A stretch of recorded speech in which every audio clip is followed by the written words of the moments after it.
जिया कब तक उलझेगा संसार विकल्पों में। कितने भव बीत चुके संकल्प विकल्पों में। जिया कब तक उलझेगा संसार विकल्पों में। जिया कब तक उलझेगा संसार विकल्पों में। शुभ अशुभ विभाव तजो है रे आश्रव। संवर का साधन ले चेतन का कर अनुभव। शुद्धात्मा का चिंतन आनंद अतुल अभिनव। कर्मों की पग ध्वनि का मिट जाएगा कलरव। तू सिद्ध स्वयं होगा पुरुषार्थ स्वकल्पों में। जिया कब तक उलझेगा संसार विकल्पों में। नर रे नर रे नर रे तू चेत अरे नर रे। क्यों मूढ़ विमूढ़ बना कैसा पागल कर रे। अंतर्मुख हो जा तू निज में निज रस भर रे। पर अवलंबन तज रे निज का आश्रय कर रे। पर परिणति विमुख हुआ तू सुख पल अल्पों में। जिया कब तक उलझेगा संसार विकल्पों में। कितने भव बीत चुके संकल्प विकल्पों में। जिया कब तक उलझेगा संसार विकल्पों में। जिया कब तक उलझेगा संसार विकल्पों में। ध्यानाभ्यास के लिए कृपया अपने नेत्रों को बंद कर लीजिए। अपना मुख अपनी ओर कीजिए।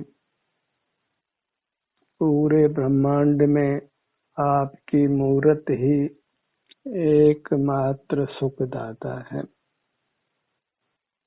धर्म की शिक्षा इतनी है कि सुख हमारे स्वयं के अधीन है। हमारे लिए हमारी अमूर्त काया ही सुखदाता है। वही सुख स्वरूप है। बाह्य पदार्थ जो भौतिक हैं वे कदाचित दुख निवृत्ति में निमित्त होते हैं, इसलिए हमको उनको सुखदाता मानने का भ्रम हो जाता है, पर वे उत्तम सुख के कारण कदापि नहीं है। उनसे वास्तविक सुख कभी नहीं हो सकता है। दुख निवृत्ति मात्र वह भी अस्थायी रूप से होती है और अपनी मूर्त का आश्रय कर हम स्थायी रूप से उत्तम सुख पा सकते हैं। बाह्य पदार्थ जो कदाचित दुख मिटने में निमित्त होते हैं और विषय सुख अनुभव में आता है, उसको हमने पारमार्थिक सुख नहीं मानना है।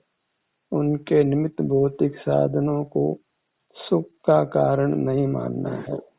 बाह्य मूर्त पदार्थ किंचित भी सुख स्वभावी नहीं है।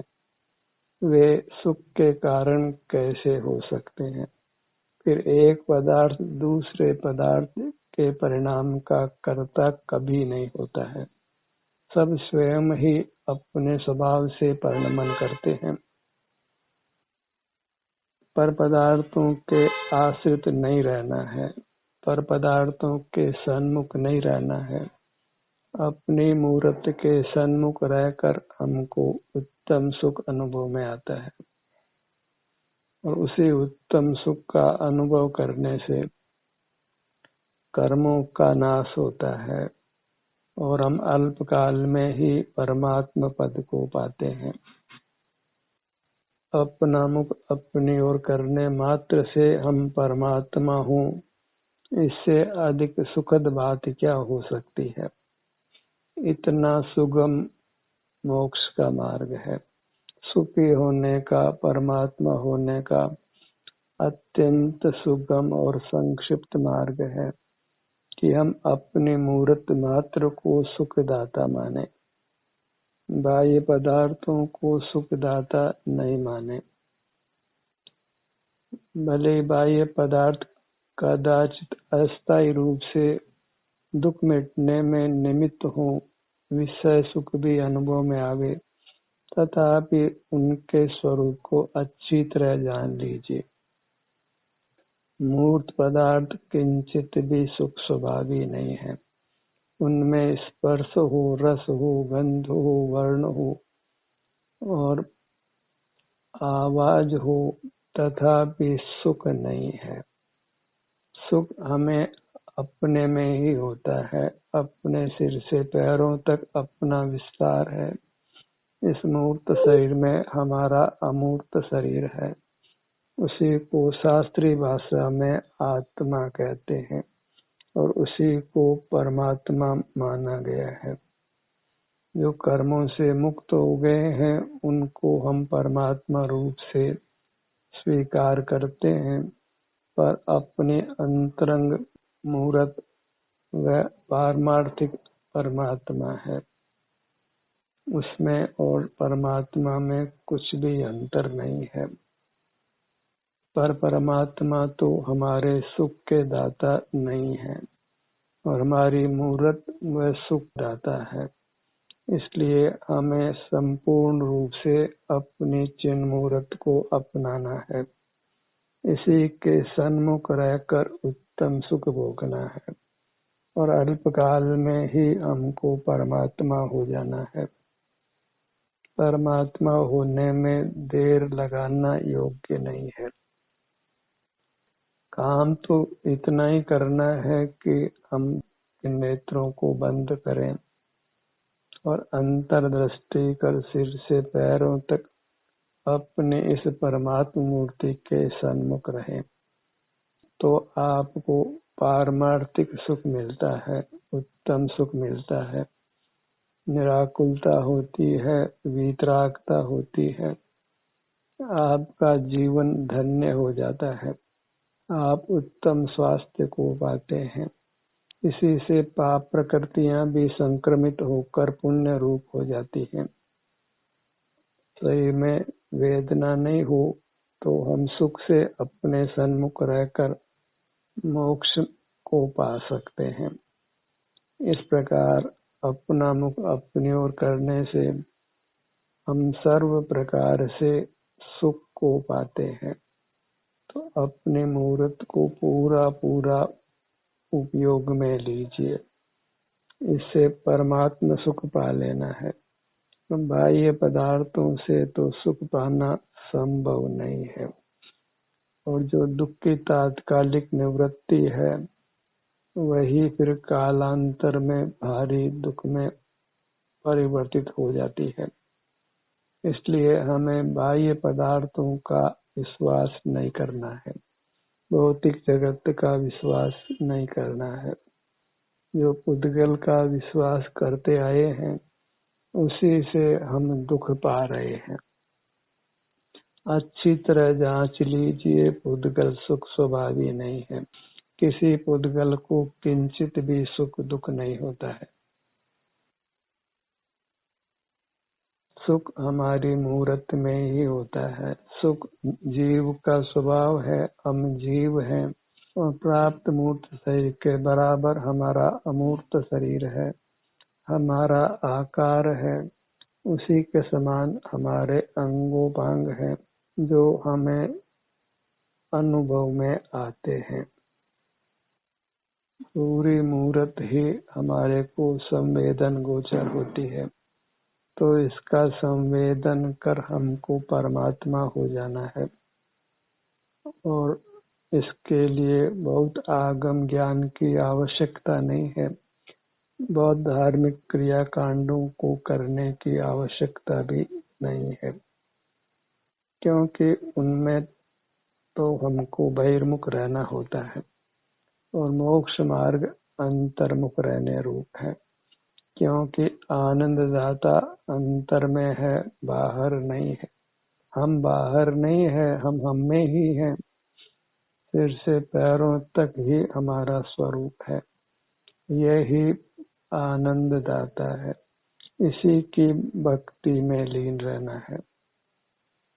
हमने तीर्थंकरादि की भक्ति की है, लेकिन हम अपनी भक्ति करना भूल गए हैं। तीर्थंकरादि तो आनंद दाता बिल्कुल नहीं है और अपनी मूर्त ही 100% आनंद दाता है। अनंत काल पर्यंत आनंद देने वाली है। एक बार अपनी मूर्त की भक्ति करिए और वह भक्ति इतनी है कि हम इसको आनंद दाता स्वीकार कर इसके सन्मुख रहें, इसका सेवन करें। जो भी यहाँ संवेदना मिलती है उसको स्वीकार करें। अत्यंत प्रीति से, प्रमोद से हमें अपनी वस्तु को पाकर परमात्मा हो जाना है। आत्मोपलब्धि को ही मोक्ष कहते हैं और आत्मा ये अपना अमूर्त शरीर है। ये जो अपना अमूर्त शरीर है, अंतर्दृष्टि से इसको पा लेना ही परमात्मा होना है। वास्तव में तो जब अपना मुख अपनी ओर करते हैं, अपने सिर से पैरों तक अपनी पहचान कर लेते हैं, इसमें अपनापन कर लेते हैं, तो हमने 99% मोक्ष मार्ग तय कर लिया। अब केवल 1% मार्ग ही तय करना है। ये जो स्वानुभूति हमको उपलब्ध नहीं हुई, अपनी मूर्त को हमने नहीं पहचाना, उसको सुखदाता नहीं माना, उसी से अनंत संसार हुआ है। और जब हम इसको आनंददाता स्वीकार कर लेते हैं, इसको पहचान लेते हैं, इसके सन्मुख होकर निराकुलता को भोग लेते हैं, यही मोक्ष मार्ग है, ऐसा निर्णय कर लेते हैं, तो आपने 99% मोक्ष मार्ग को तय कर लिया है। फिर सहजी वृत्ति अंतरोन्मुख होकर ही संतोष को प्राप्त करती है, सुख को प्राप्त करती है। और कदाचित बहिर्मुखता होती है तो हमको उसमें सुख नहीं लगता, आकुलता ही महसूस होती है। उस परिस्थिति से हम शीघ्र से शीघ्र मुक्त होना चाहते हैं। बाह्य आयोजन प्रयोजन की रुचि समाप्त हो जाती है। अंतरंग में अपने सन्मुख रहकर फिर पारमार्थिक सुख को भोग कर ही हमको संतोष मिलता है, आत्म संतुष्टि होती है, तृप्ति होती है। फिर उसी को पाने के लिए हम पुनः पुनः अपने सन्मुख होते हैं। वही चारित्र है। फिर ध्यावे आत्मा सो चारित्र प्रमाण। आत्मा का यही स्वरूप है जो प्राप्त शरीर के आकार है। शरीर रूप से ही हमको संवेदन में आता है। हाथ पैर मुखमंडल, ये सब कुछ हमारे हैं, ऐसा अंतर्दृष्टि से हमको अनुभव होता है। और इंद्रिय गोचर हाथ पैर हमसे भिन्न है, ऐसा श्रद्धान भी हो जाता है। मूर्त पदार्थों में परत्व हो जाता है, उनमें अपनापन नहीं रहता, और अपनी अमूर्त काया में अपनापन होता है। और जीव अपनी वस्तु की ही प्रीति से संभाल करता है, सुख से उसका भोग करता है। अपनी मूर्त जो अरूपी होने पर भी संवेदन गोचर है, हमने उसको पाना है, और उसी को पाकर हमको परमानंद का भोग होता है। अपनी दृष्टि को अपने सिर से पैरों तक ही मजबूती से धारण करके रखना है। इसका आश्रय छोड़ना नहीं है, क्योंकि यही मात्र शरणभूत है। अन्य कोई पदार्थ हमको शरणभूत नहीं है। अन्य पदार्थों का तो संयोग होता है और फिर वियोग हो जाता है, और उनके लक्ष्य से हम आनंद मूर्ति से विमुख ही रहते हैं, अपने आनंद को, उत्तम आनंद को नहीं पाते हैं। एक बार उत्तम आनंद को पाइए, अपने सन्मुख रहकर उत्तम सुख को भोगिए, निराकुलता को भोगिए, वीतराग होइए, और उस वीतरागता को, उस शांति को अच्छी तरह पहचानिए कि यही वीतरागता है और यही शांति है, यही निराकुलता है। अनुभव से ही मार्ग की श्रद्धा होती है। श्रद्धा फिर दृढ़ हो जाती है तो मोक्ष होना अत्यंत निकट हो जाता है। तो हमें परम अवगाढ़ श्रद्धान प्रकट करना है, अपनी मूर्त को ही आनंद दाता स्वीकार करना है, परमात्मा रूप स्वीकार करना है, और यह पढ़ लिख सुनकर नहीं, अनुभव करके स्वीकार करना है। इसके सन्मुख होकर होने वाली शांति को भोग कर, पहचान कर हमें इस मार्ग की श्रद्धा करना है। अपने ही अनुभव से मार्ग की स्वीकृति करना है, उसी से हम निसंक होते हैं। पढ़ लेने सुन लेने मात्र से हम निसंक नहीं हो पाते हैं। मैं आनंद स्वभावी हूँ, ऐसा हमने बारंबार पढ़ा भी है और सुना भी है, पर आनंद स्वभावी मूर्त के सन्मुख होकर हमने आनंद को भोगा नहीं है, तो हमारी श्रद्धा निर्दोष नहीं हुई, हम आचरण रूप नहीं हुई। हमें ऐसी श्रद्धा करना है जो आचरण रूप हो, केवल विकल्प रूप नहीं हो। इसलिए अपना मुख सिर से पैरों तक ही लाइए और होने वाली शांति को पहचानिए। और ये शांति इतनी अद्भुत है कि शरीर में वेदना के समय भी उस शांति का अनुभव होता है। उस शांति के भोग में वह वेदना को भी सुख से सहन कर लेता है, दुख को भी सुख रूप रूपांतरित कर लेता है। वह शांति वेदना से भी भारी पड़ती है। तो आम जनों को शारीरिक दुख बहुत कष्टकर होता है, वही अपने सन्मुख होकर अपनी मूर्त को पहचान कर, होने वाली शांति को पहचान कर उस शांति को भोगता है, तो उसके लिए शारीरिक वेदना भी सहन करना सुगम हो जाता है। उस वेदना के होते हुए भी वह शांति का अनुभव करता है और कर्मों की निर्जरा करता है। अपने सन्मुख होने से निराकुलता हो, शांति का भोग हो, वह शांति ही कर्म क्षय करती है। और बहिर्मुख होकर रागादि रूप वर्णनते हैं, वैसे सुख रूप वर्णनते हैं, वैश्विक दुख रूप परिणमते हैं। वह बहिर्मुखता ही सुख स्वभावी नहीं होने से कर्म बंध का हेतु होती है। हमें मोक्ष पाना है तो अतीन्द्रिय सुख भोग कर पाना है, क्योंकि उसी ने बढ़ते हुए पूर्ण होना है। जब अतीन्द्रिय सुख का अंश भी प्रकट नहीं हुआ तो पूर्ण तो कैसे होने वाला है। प्रथम तो हमने परमात्म सुख का अंश प्रकट करना है, वही बीज रूप होता है, वही प्रस्फुटित होकर मोक्ष फल रूप से प्रकट होता है। अपने ध्यान को अपने सिर से पैरों तक जमा कर रखिए। निराकुलता को पहचानिए, शांति को पहचानिए।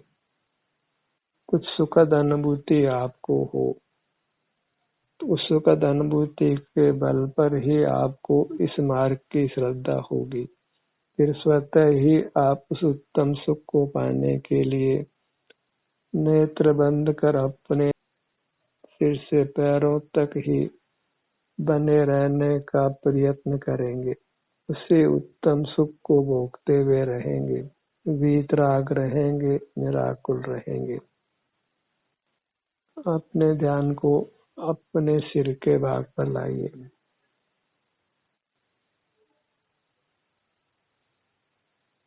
और यह भी कोई अनिवार्यता नहीं है कि किसी एक भाग पर ही हम बनकर रहें। सहज ही जहाँ भी हमारा ध्यान अपने सिर से पैरों तक आए, आपको मोक्ष मार्ग बन जाता है। कहीं भी किसी भाग में स्थिर हो के विचरण करे, जहाँ आपका मुख आपकी ओर है, विषयों की ओर नहीं है, भौतिक जगत की ओर नहीं है, तो आप वीतराग हैं। आपको निराकुलता होती है, शांति का अनुभव होता है, सुखद अनुभूति होती है, अच्छा लगता है। ये जो अच्छी अनुभूति होती है, इसी ने हमको मोक्ष उत्पन्न करना है। इसी के बल पर पुनः पुनः हम अपने सन्मुख आने वाले हैं और इस तरह निरंतर कर्मों का क्षय करते जाना है। अपने ध्यान को अपने ललाट भाग पर लाइए।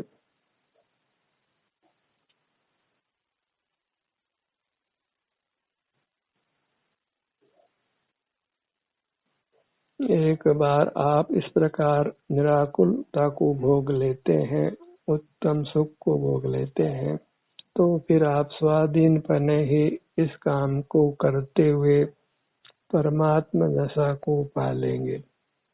उसमें फिर किसी की सहायता की, किसी निमित्त की, किसी कर्म के उदय की आवश्यकता नहीं रहती है। जहाँ सुख के स्रोत को, आनंददाता को ही हमने पा लिया, तो फिर आनंद की कमी रहने वाली नहीं है। जैसे मीठे जल के सरोवर को या कुएं को हमने पा लिया, तो फिर प्यासे रहने वाले नहीं है।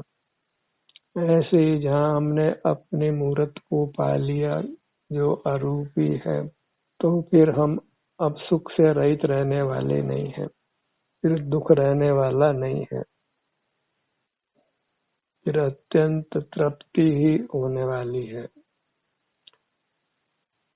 अपने ध्यान को अपने भ्रूमध्य पर लाइए।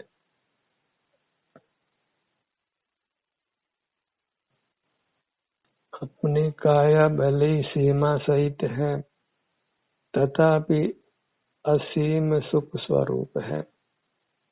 और यह योग्य ही है।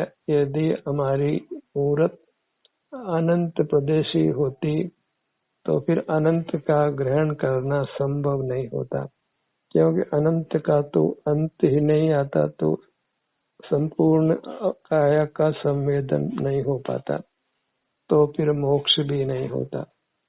तो हम संख्यात प्रदेशी हैं, सीमा सहित हैं, यही मुक्ति के लिए योग्य है। अपने ध्यान को अपने नेत्रों पर लाइए।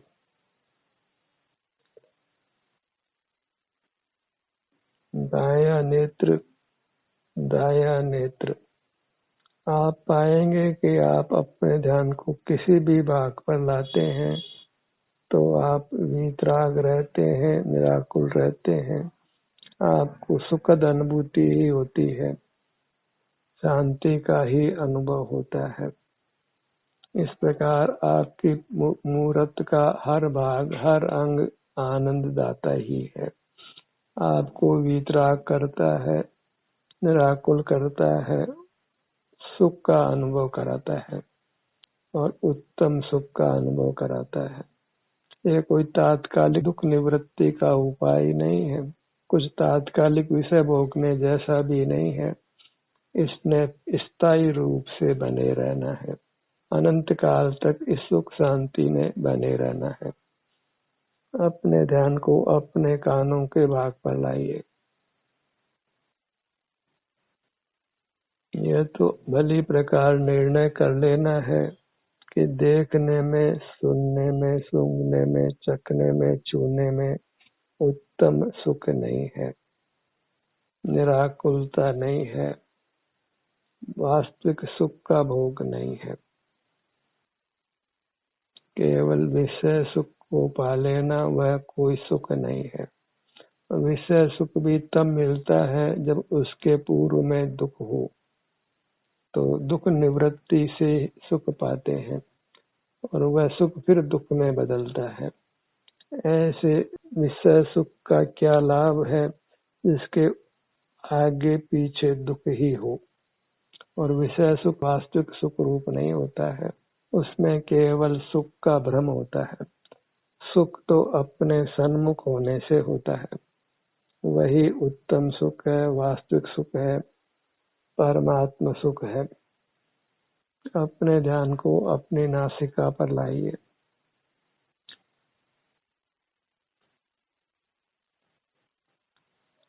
आपको यही निर्धार करना है कि इसमें हमको शांति का अनुभव हुआ, उस शांति को पहचानना है, भोग कर पहचानना है, केवल पढ़ लिखने मात्र से नहीं।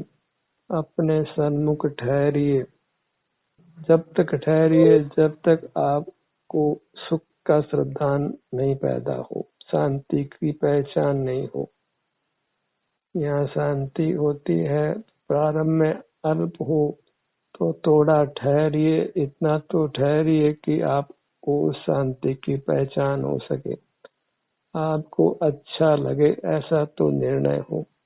हाँ, मुझे अच्छा अनुभव हुआ, अच्छा लगा, मैं तनाव से मुक्त रहा, आकुलता से मुक्त रहा, निर्भर रहा, यही सुख पाने जैसा है। क्योंकि इसी निर्धार के बल पर आपको पुनः पुनः अपने सन्मुख होकर मोक्ष पाना है। इस प्रकार आपको अंतर में विहार कर उत्तम सुख भोगते हुए रहना है और निश्चित ही फिर परमात्मा दशा को अल्पकाल में पा लेना है। ध्यान का सत्र यही समाप्त होता है।